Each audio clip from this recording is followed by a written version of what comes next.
On this special edition of Inside Wellesley, Massachusetts Governor Deval stops by the Wellesley Media Corporation to speak with producer Eric Archer about the details of his $34.8 billion budget proposal for fiscal year 2014. In the discussion, the governor will explain how his plan would affect us as a state, as well as right here in Wellesley. Stay tuned for this special edition of Inside Wellesley.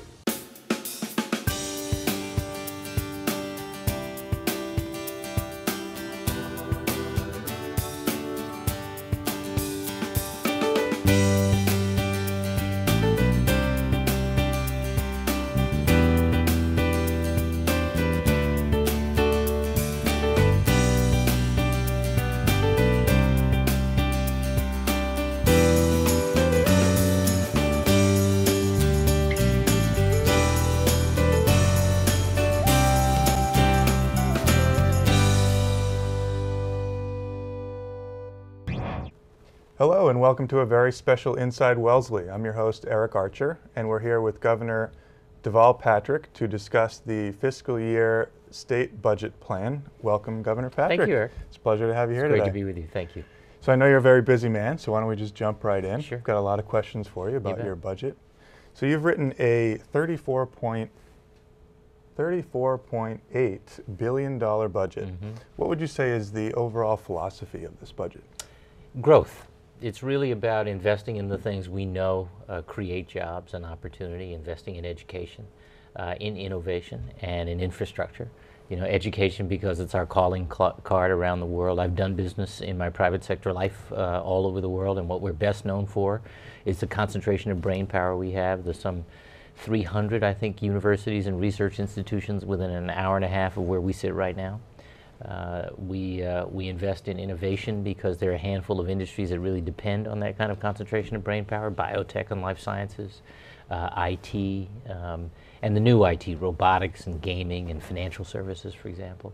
Also clean and alternative energy. We're making more of the things we invent, so precision or advanced manufacturing is coming back as well. And then finally, infrastructure is the unglamorous work of governing, but it supports everything else. Sure. You know, roads, rails, bridges, broadband expansion, even healthcare coverage. I think of as an infrastructure, meaning all of these things create jobs right now, but they're a platform for growth going forward.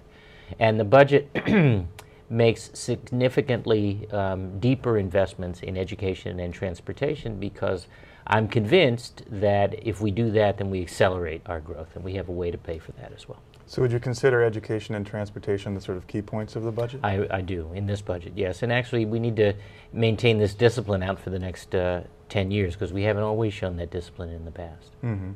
Now, this has been referred to as a fairly aggressive budget. Would you agree with that? And No, if so, no. Okay. I would call it an ambitious budget. Okay. It's definitely about shaping our own future and not leaving it entirely to chance. The new funding over the next 10 years is about $1 billion in new revenue for transportation to fix what we have right now and pay the bills we inherited.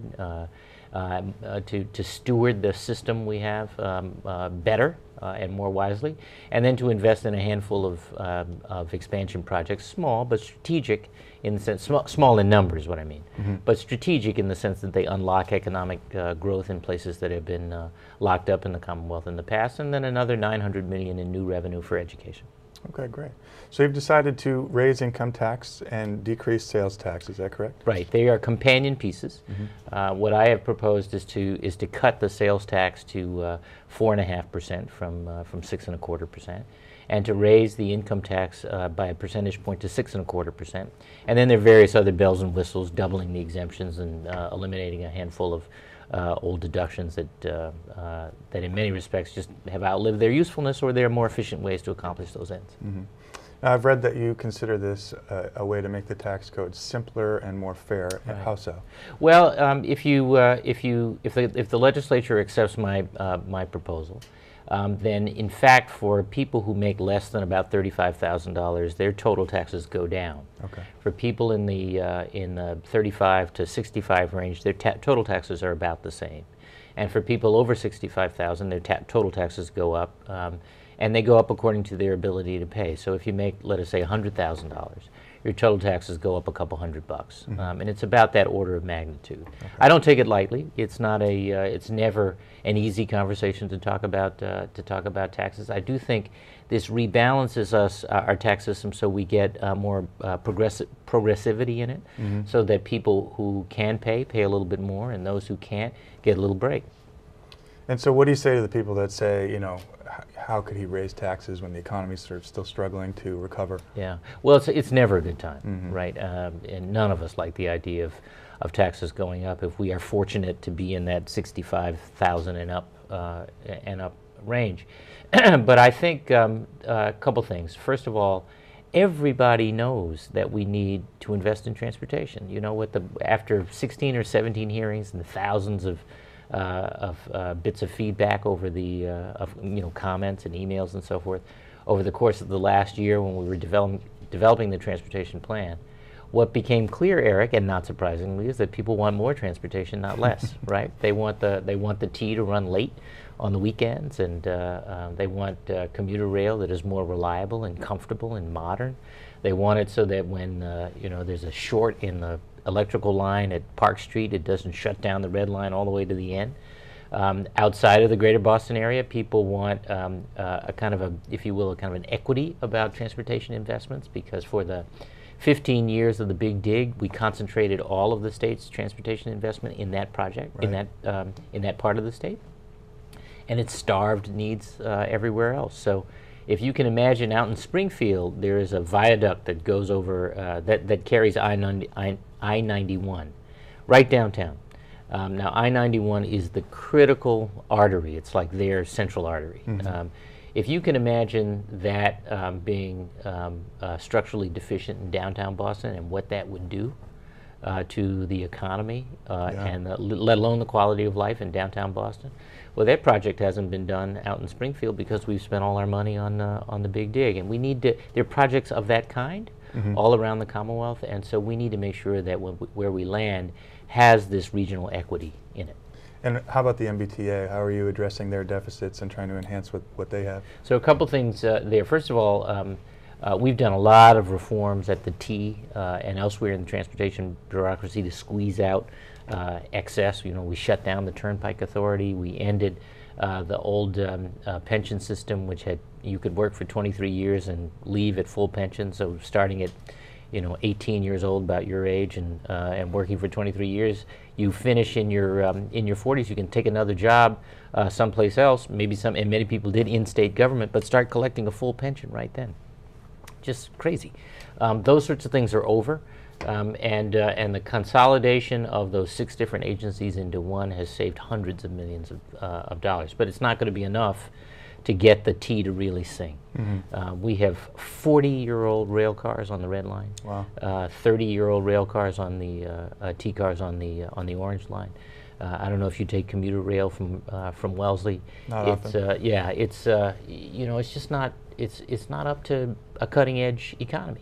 So the T is about first of all modernizing the system, the equipment, the unglamorous stuff, again, the electrical systems and so forth.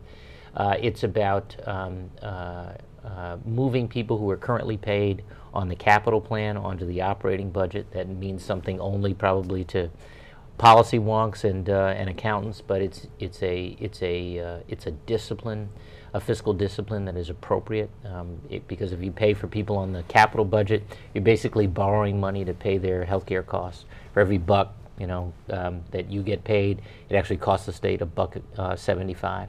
That makes no sense.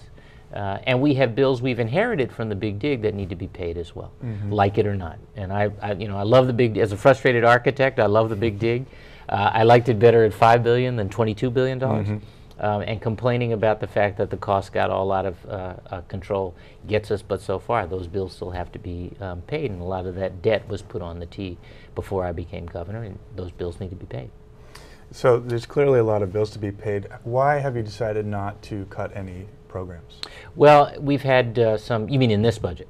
Yeah. We've had some, I think it's $21 or $22 billion in accumulated budget deficits over the last several years, and we've solved 60% of those with cuts. So billions of dollars in cuts and efficiencies have already been achieved. And the process of getting efficiency out of state government or any large organization is perpetual, right? That never ends. But the big things in terms of making the pension system sustainable, rebalancing the burden of healthcare costs as between the employer and the employees, collapsing agencies. We've reduced headcount by 6,000 positions. The big things, many of the, I would say all but one, or many, but one big one that's still pending, have been done. The one that hasn't yet been acted on, we just filed it in January, is a reform of the retiree health care benefits, which is something that I think we have proposed to do in a very thoughtful and sensible way, and will save billions of dollars over the next several years. That's important. But reforms alone and cuts alone, they are not going to get us a 21st century transportation or education system. So tell me about taxing candy and soda and cigarettes. Yeah, always popular, right?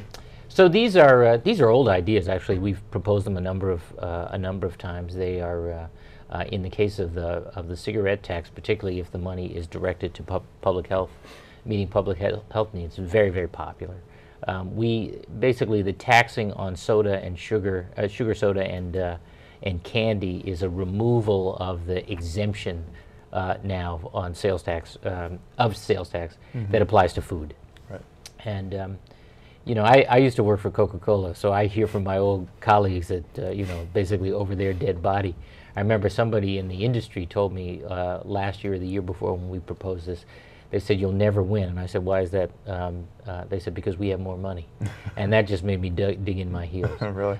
There's more than one way to do these things. But you know, we do have, as you know, a childhood obesity epidemic. Yeah, of course.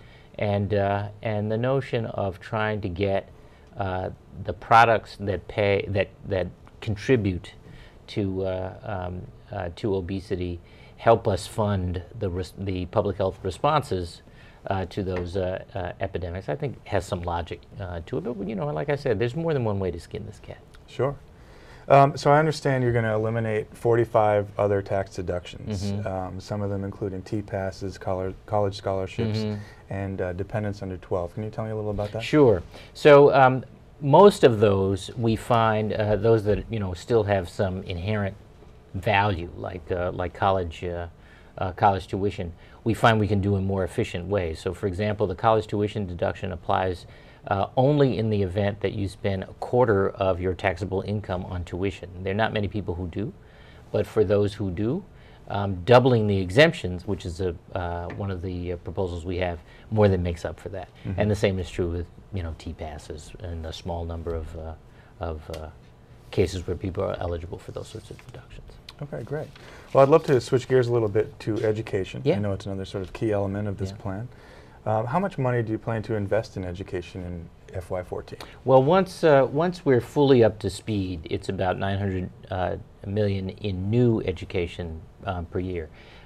If the legislature were to approve the tax package I have proposed, it wouldn't kick in until the beginning of the next calendar year. So we'd only get half of the revenue in that year. But the objectives are to get the 30,000 kids who are on wait lists now for quality early ed into early ed programs. That's important, not just in my view or the view of parents, but in the view of business leaders and educators, because reading proficiency by the 3rd grade, it turns out, is a determinant of academic success for the rest of your life. Can you imagine?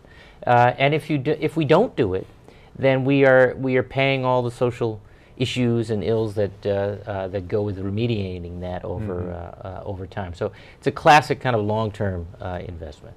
The other parts of the education investment have to do with a longer school day for middle schoolers, particularly in areas where poverty is concentrated. That's another proven strategy to close achievement gaps, making college more affordable, which is the other thing in our public colleges and universities. And the Mass Grant program is, which is the principal grant college tuition grant program in the state, has lost its maybe 3/4 of its buying power over the last 20 years. Yeah, we right here in Wellesley, we have Mass Bay Community College, so we're certainly affected by that. One of the best, yeah. So I don't suppose you have any numbers specific to Wellesley in terms of education? So I don't have the exact number at my fingertips. I think it's on the order of about 700 or 800 million. Excuse me. Sorry, sorry, Wellesley. That'd be nice. $700,000 or $800,000 in new Chapter 70 funds. Chapter 70 is the main formula for, or the main vehicle for state-supported public schools, and that's the centerpiece. There are probably, I don't know, 50 or 100 kids in Wellesley who are on wait lists for early education programs. They would come in to programs really almost right away. So good fit, because again, how do you ask a 3 or 4 year old to wait until we feel like it? You know, their chances right now. Is there a timetable for getting that list down to 0? Well, if we get the package I proposed to the legislature, we may be able to get that list down to 0 in less than a year. Really? Yeah. Wow. So I understand there's $75 million going into funding for innovation and job creation. Can you tell me about that a little bit? Sure. There are a couple of, as I said, our general growth strategy has been about education, innovation, and infrastructure. Right. When I talk about innovation, it's that handful of industries I mentioned earlier that are reliant on our natural resource, which is brain power here, right? It's as important to us as oil is to Texas or corn is to Iowa. But we do not presume to try to, substitute for the private sector. That's not the role of government, in my view, and nor could we if we wanted to. There are a handful of areas where a little bit of state money has made a big difference. The Life Sciences Initiative, for example, which is something we embarked on about 3 or 4 years ago now, is $1 billion investment over 10 years in a host of different ways. Some of it grants, some of it loans, some of it infrastructure, some of it tax breaks. And it has cemented our position as the international destination in the life sciences and biotech, and we've seen tremendous growth there. We've invested, for example, in the clean tech space, in subsidies to make solar installations more affordable for families and small businesses. And that has led to an 11% growth in employment in that sector. I mentioned that advanced or precision manufacturing is coming back. Big issue there is capacity, the skills gap. We've got people looking for work, we've got jobs, but the people looking for work don't necessarily have the skills they need for the jobs we have. Right. And so this is a way to make sure that training is available and targeted to the jobs we actually have. Something, by the way, at Mass Bay Community College they totally get. So what kind of reaction have you been getting from the public since you proposed this plan? It's about, I would say, predictable, in the sense that people are really enthusiastic about both the transportation and the education investments. They get what this is about, and they respect that this is actually a reflection not of my ideas but theirs. And then they get nervous and squeamish when we start talking about taxes. And it's a kind of classic circle we've been in Massachusetts and in this country. We know what we should do, and we know, I think, the value of doing it. But the idea of taxes is kind of, it's uncomfortable for not just for politicians but for the general public. And so I've been asking people, not to retreat to their usual rhetorical corners, but to really reflect on this. Let's first agree that these goals are the right goals, that the growth that these goals will bring us is worthy, that the opportunity it expands is a good thing, and then there's more than one way to get here. I've proposed what I have. There's a tool we put up on the website now, so people can manipulate the rates and change different features and see how to, come up with their own better idea if they so choose, and they can also see what the impact is on their own household based on their income. I understand you have maps available so people can see district by district. Exactly. You can go right on mass.gov/governor, and you can find the map for your community, and you can see what transportation projects are proposed, what the impact is on the schools, and there's another tool on that same page again where you can see what the fiscal or financial impact is in your own household. That's great. And how about from the House and Senate? What are you expecting? About the same. About the same. No, it's a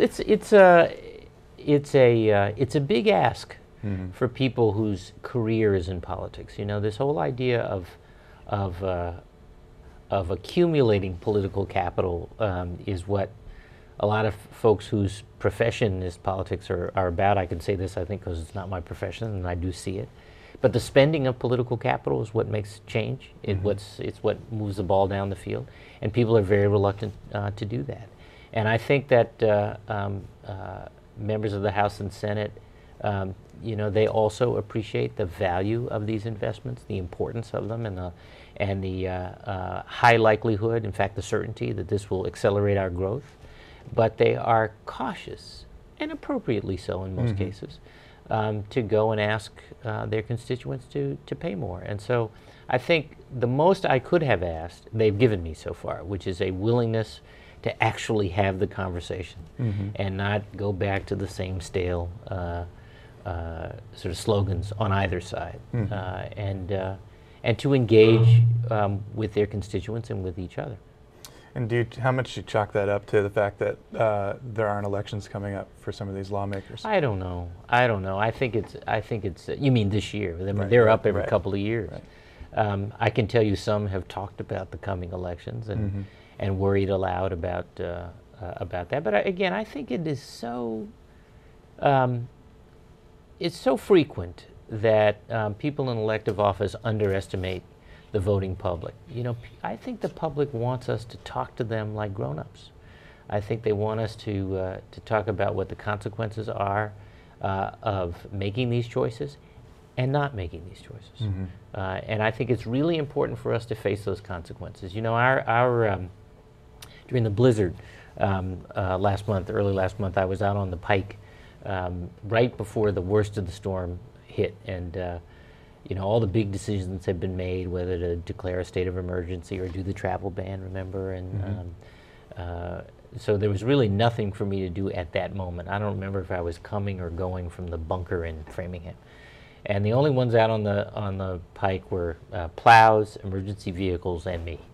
And I thought to myself, as soon as it's possible, this road is going to be jammed again with people trying to go about their routines because they depend on that Pike. And I thought, our grandparents gave us this, right? I mean, we take the Pike and I-95 and Logan Airport and Mass Bay Community College and that bunker for granted because our grandparents made decisions in their time about things to do that would make their lives and our lives better, and they sacrificed for them. And in many respects, we are having to ask ourselves these same kinds of questions today. And I think if we have the conversation at that level and really try to hone in on whether these are the right choices to grow our economy and make our lives and our kids and grandkids' lives better, we'll be in a really good place and we'll come to a good conclusion. Very true. Is there anything you feel like the people of Wellesley should know that we have not covered? Well, I would just say be informed. I think we almost have what's the term, Pavlovian response when someone says, tax hikes. In fact, with the sales tax going down to 4.5%, that's really good for an awful lot of people. It's good for small businesses as well. And with the income tax going up, together with the deductions, again, as I propose, this isn't how the legislature has yet voted on it, we get a lot more bang for that buck and a lot more jobs, people working to build these projects and restore the T and maybe even building the cars for the red and the orange and the green line here in Massachusetts. Get a lot of people working, and that has a lot of benefit for the here and now as well as in the future. And education, of course, is the single best buck that the public spends in the interest of its own better future. And that's always been true, and it'd be especially true with these targeted investments, I think. I think you'll find a lot of people agree with that. Thank you. Well, thank you very much for your time, Good sir. to be with you, Eric. Well, that's all the time we have. Thanks for watching Inside Wellesley.